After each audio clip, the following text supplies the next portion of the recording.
Bonjour, mon nom est Joanne Doucette, coach en gestion, et aujourd'hui, on s'entretient avec Jérôme Guy sur la gestion des connaissances. Aujourd'hui, dans cette vidéo, vous allez entendre parler surtout des outils pour intégrer la gestion des connaissances dans votre organisation.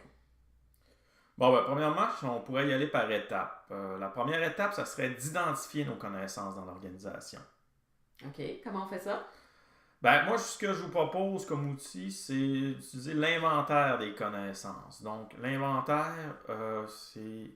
Je regroupe des gens, tous les gens de mon organisation dans une pièce, puis là, on va regarder, on va utiliser en général des post-it, puis on va dire qu'est-ce qu'on a comme connaissances dans l'organisation. Ça fait que chaque personne qui a des connaissances va les nommer explicitement. Moi, je sais comment marche le système informatique.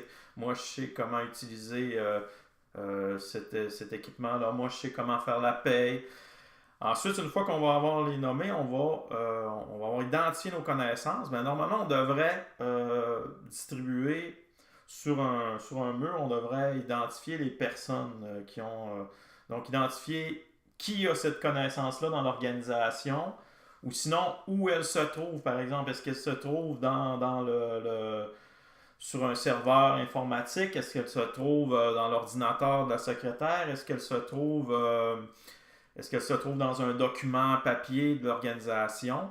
Donc, ça peut être encore là, on parle de connaissances explicites puis implicites. Quand c'est implicite, elle se retrouve chez qui? Quelle personne la possède, cette connaissance-là? Puis ensuite, on va se demander, qui a besoin d'utiliser ces connaissances-là? OK, attends un petit peu juste avant de continuer. Fait que là, si je comprends bien, l'important, c'est de nommer c'est quoi la connaissance, Oui. qui l'a, Oui. puis où est-ce qu'elle est située. OK, oui. Puis qui l'utilise et pourquoi on l'utilise dans l'organisation. Qui l'utilise, puis pourquoi on l'utilise. Puis, fait que ça serait vraiment les 5 choses qui seraient à identifier. Ouais. Bien, une fois qu'on a identifié ça, on pourrait regarder, maintenant, qu'est-ce qui nous manque dans l'organisation comme connaissance qu'on devrait aller acquérir à l'externe. Une fois qu'on a fait, c'est un bel exercice qu'on fait là, dans une journée, par exemple, de ressourcement, tout ça, pour identifier nos connaissances. Puis une fois qu'on a fait l'exercice, c'est là qu'on a un beau portrait de notre connaissance à l'intérieur de l'organisation, puis on sait qui possède quoi, puis ça donne une belle cartographie là, pour tout le monde dans l'organisation, pour après savoir à qui s'adresser quand on a une question particulière, quand on a un besoin. OK. Puis combien de temps on devrait prendre pour faire ça en général? Normalement, c'est quand même assez long. Là. Ça pourrait être une avant-midi. Hein. OK. Fait que vraiment, on peut prendre une demi-journée pour faire le tour. Oui, pour faire le tour de toutes les connaissances. Si vraiment on veut aller en profondeur, là. Puis normalement, on aurait besoin d'un animateur qui est capable, qui connaît bien son sujet, puis qui est en mesure là, de diriger les gens dans l'exercice qu'on fait par étapes. OK. Fait que j'imagine que si c'est une très grande organisation, on peut morceler en départements.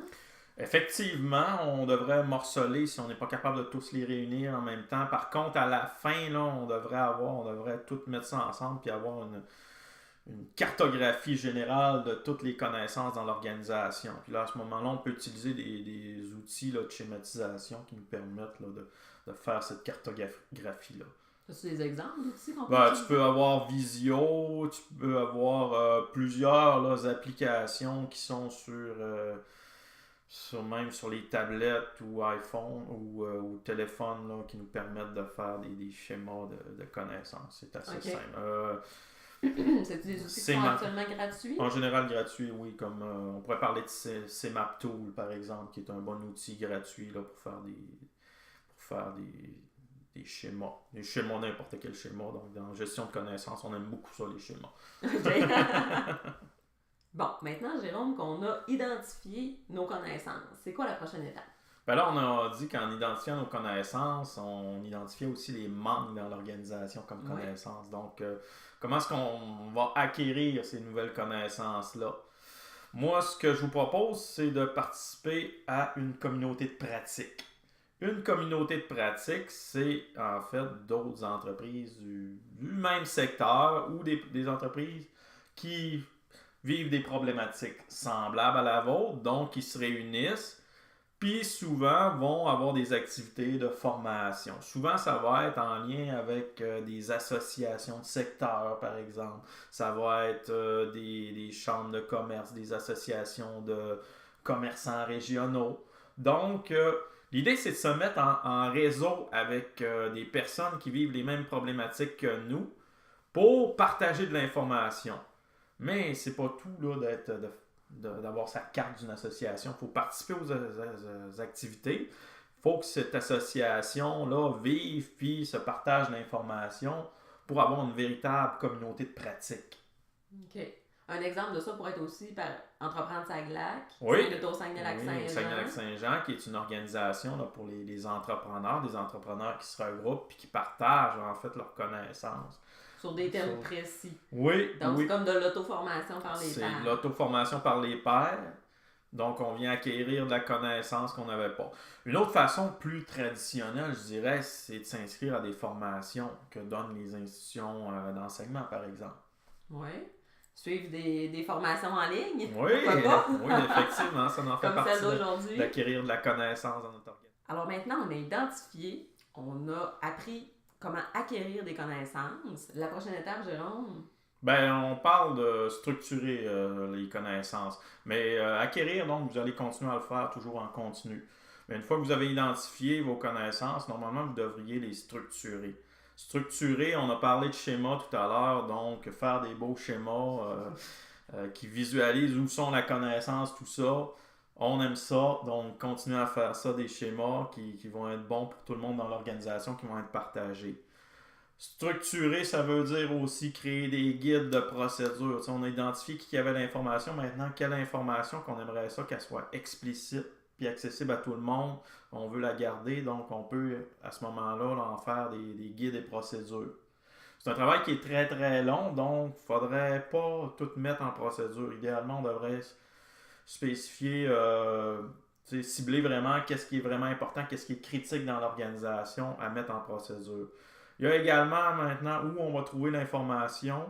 Souvent dans les entreprises, on a des serveurs, mais l'idée c'est de structurer ce serveur-là pour que l'information, la connaissance soit facile à retrouver dans notre serveur. Donc il y a des logiciels là, de gestion électronique des documents qui peuvent nous permettre là, avec des métadonnées de bien structurer notre information à l'intérieur de nos serveurs. Sinon, des méthodes un peu plus maison là, pour structurer nos données? Ben, c'est de donner des procédures à tout le monde. Là, donc, comment bien nommer les titres de nos documents, utiliser les dates, utiliser des dossiers clairs, avoir une structure dans notre organisation, puis d'avoir un gardien aussi de cette structure-là, la personne qui tape sur les doigts du monde quand ils font pas ça correctement, pour maintenir l'ordre à l'intérieur de nos données. C'est très important parce que moi, dans toutes les organisations où j'ai été, les serveurs sont tous mêlés. Ça fait que... fait qu'on pourrait choisir une personne pour qui c'est naturel, l'organisation, puis qu'il y a une bonne organisation du travail. C'est pas nécessairement quelqu'un qui a un titre en particulier, mais quelqu'un qui est habile là-dedans, puis que c'est naturel pour lui. Ouais, mais il faudrait qu'elle aille l'assentiment de la direction générale. Il faudrait que celle-là ait l'autorité de faire ça, puis que la direction générale considère que c'est vraiment important. Parce que la gestion de la connaissance, il faut se le dire, il faut que ça vienne, que ça marche dans une organisation, il faut que ça vienne de la haute direction. Il ne faut pas que ça soit laissé au plus bas étage ou un département à côté. C'est pas quelque chose qui peut venir de la base, tu penses? Ben, idéalement, il faut que ça soit une stratégie d'organisation. OK. Parce que moi, j'avais l'impression que ça pouvait venir des gens, du besoin des gens, puis que dans le fond, peut-être la haute direction donne son accord, puis participe après dans la mise en place. Ben, je pense que l'identification du besoin peut venir de la base, mais après ça, si on veut vraiment être une organisation qui gère la connaissance, faut que ça soit une stratégie d'organisation, faut que la direction embarque pour mobiliser toute l'entreprise vers la gestion des connaissances. OK. Fait que je suis en train d'entendre que ça fonctionne bien, mais quand tout le monde participe. Oui, parce que sinon, ça vaut pas vraiment la peine. Dans le fond, qui devrait structurer cette information-là?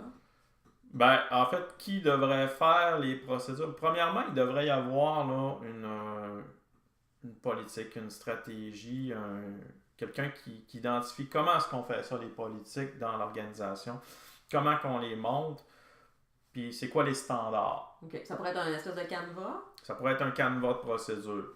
Puis après ça, je pense que chaque personne, une fois que le canevas est monté, pourrait écrire ses propres procédures, les choses qui font passer, les mieux placés pour savoir qu'est-ce qu'ils font. Celui qui fait et celui qui sait, comme diraient les Japonais. C'est bon.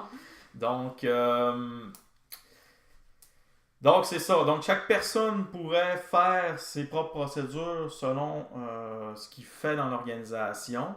Puis maintenant, il faudrait normalement qu'il y ait un processus de révision de ces procédures-là pour s'assurer qu'il y a une standardité, pour s'assurer qu'il y ait un autre lecteur, une vue externe de la procédure. J'imagine que ça soit clair aussi pour les autres. Parce que des fois, c'est très clair pour nous parce que c'est nous qui avons la connaissance, mais quand quelqu'un d'autre le lit, il faut que ça soit clair aussi pour cette personne-là. Ouais. Puis là, après ça, il faut que cette politique-là, ces guides, tout ça, soit facilement accessible. Donc, il faut qu'ils soient ordonnés. Il faut qu'on sache où les trouver puis les trouver facilement. Okay. Donc, pour ça, l'ordre est important. Fait que dans le fond, dans une organisation où est-ce que tout le monde a un poste informatique, ça pourrait être de manière informatique. Pour une usine où est-ce que c'est pas tout le monde qui a un ordinateur, ça pourrait être dans des cartables bien classés. Oui, c'est accessibles au personnel. Oui. Jérôme, pour les gens qui savent pas trop qu'est-ce qui devrait se retrouver dans une politique et procédure, peux-tu nous aider? Moi, je pense qu'une procédure, ça devrait être bâti comme une recette en cuisine. Okay. Donc, une recette, ça veut dire, moi, je sais pas comment faire ce gâteau-là, je veux le faire. La recette nous donne tout le nécessaire pour accomplir la tâche, donc de faire le gâteau. Premièrement, vous avez, normalement dans une recette, vous avez toujours une photo du gâteau en question. Oui. Donc ça, c'est un peu l'objectif. Normalement, il devrait se retrouver dans la procédure. C'est quoi notre objectif? À quoi elle sert? Qu'est-ce que je vais être capable de faire avec cette procédure-là? OK, fait que je vais être capable de faire un gâteau forêt noire. Oui, exactement. Ensuite, dans une recette, tu as tes ingrédients. Donc, qu'est-ce que j'ai besoin, moi, pour faire cette tâche-là? J'ai-tu besoin d'outils particuliers, d'équipements? Tout ça, y a-tu des contraintes spéciales? Au niveau de la santé-sécurité, tout ça à tenir en compte. Après ça, dans une recette, vous avez les étapes. Donc, la préparation. Mélanger le sucre, la farine. Après ça, ouvrir le four. Donc, dans une procédure, on devrait avoir très bien détaillé, étape par étape, ce qu'on doit faire pour faire cette opération-là. Donc, ça devrait se résumer. C'est pas plus compliqué que ça. C'est comme une recette de cuisine. OK. Fait que dans le fond, si on fait une politique et procédure dans notre organisation, on n'est pas obligé d'aller prendre des grands exemples d'autres organisations. On prend quelque chose qui nous ressemble comme organisation, qui nous convient, mais on s'assure que le gâteau lève. Exactement. Une bonne politique, c'est elle qui est utilisée puis qui est comprise par les gens sur le terrain. OK. Fait que dans le fond, c'est pour ça que c'est intéressant, comme tu disais tantôt, de faire lire à quelqu'un d'autre. Fait que moi, je fais ma recette, je t'ai fait lire, Jérôme, disons que tu veux faire ma recette de gâteau forêt noire. Es-tu capable, avec ce qui est écrit là, d'arriver au résultat qu'il y a sur la photo? Oui, c'est totalement le cas parce que normalement, une procédure devrait permettre à une personne qui ne connaît rien du domaine de faire l'opération. Super.